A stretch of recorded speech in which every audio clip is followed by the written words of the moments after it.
Oh,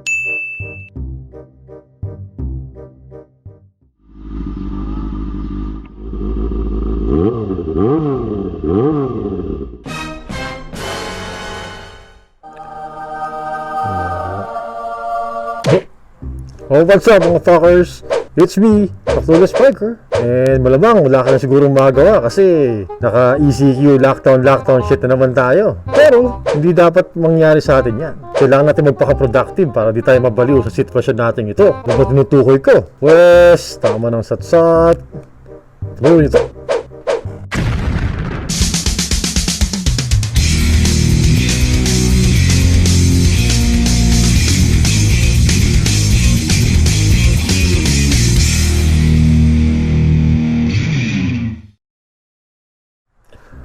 Welcome back mga fuckers. At gaya nga sinasabi ko kanina, magpapaka-productive tayo ngayon despite na meron tayong mga lockdown kung saan at hindi rin tayo makalabas. Para sa episode na to, tutulungan natin ang ating good neighbor na si Sir Ronel de la Cruz na may-ari ng isang caferacer inspired Honda Superfour. By the way, this custom bike was customized by Sir Alfredo Aranda of Wildcustoms. Yung mga metalworks ito, yung tail section, yung belly pan, yung head cowling, even the fenders are done by Wildcustoms. They did a very good job on this one here. Tastefully modified caferacer Superfour.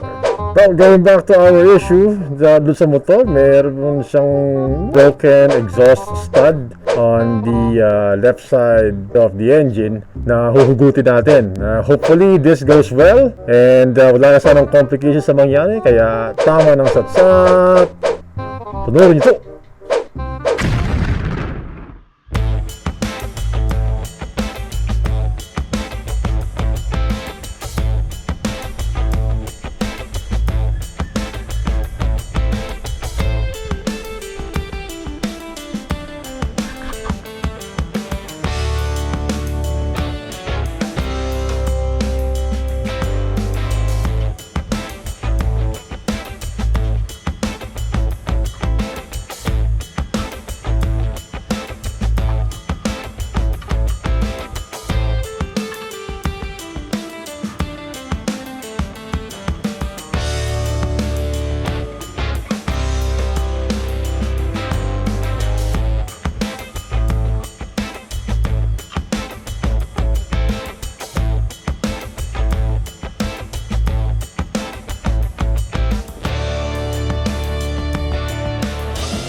Oh wow! So buti na lang nahugot natin in one piece yung exhaust stud na yon at wala naging complications dun sa ating ginawang procedure. And happy naman si customer. As you can see, no exhaust leak, new exhaust gaskets, and the works. Also, polished na rin yung kanyang exhaust, which is nakadagdag 4B points na naman sa kanyang caferacer. And I would like to give thanks to the owner of the bike, Sir Ronel de la Cruz. Thank you very much for allowing us to feature your bike dito sa ating channel. And shout out to Sir Kian J. Neri Nacional, avid viewer natin and subscriber. Hi there, Sir Kian J. Neri Nacional.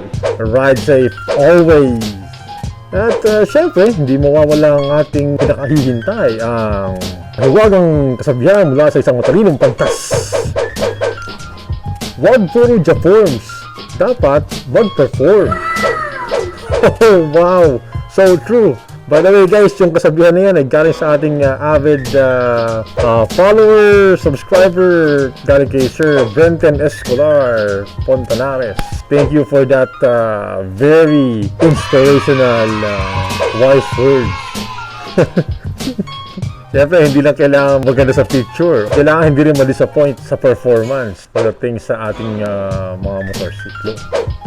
And guys, if you're not yet subscribed to our channel, feel free to do so. Libre lang po ang sumuporta. Make sure you hit the subscribe button on the lower right hand corner of your screen here para ma-receive nyo ang latest episode ng The Clueless Biker. Dahil dito, always original and informative motorcycle related contents always.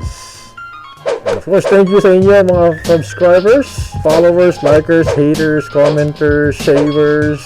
Hindi dahil sa inyo, wala tayo dito.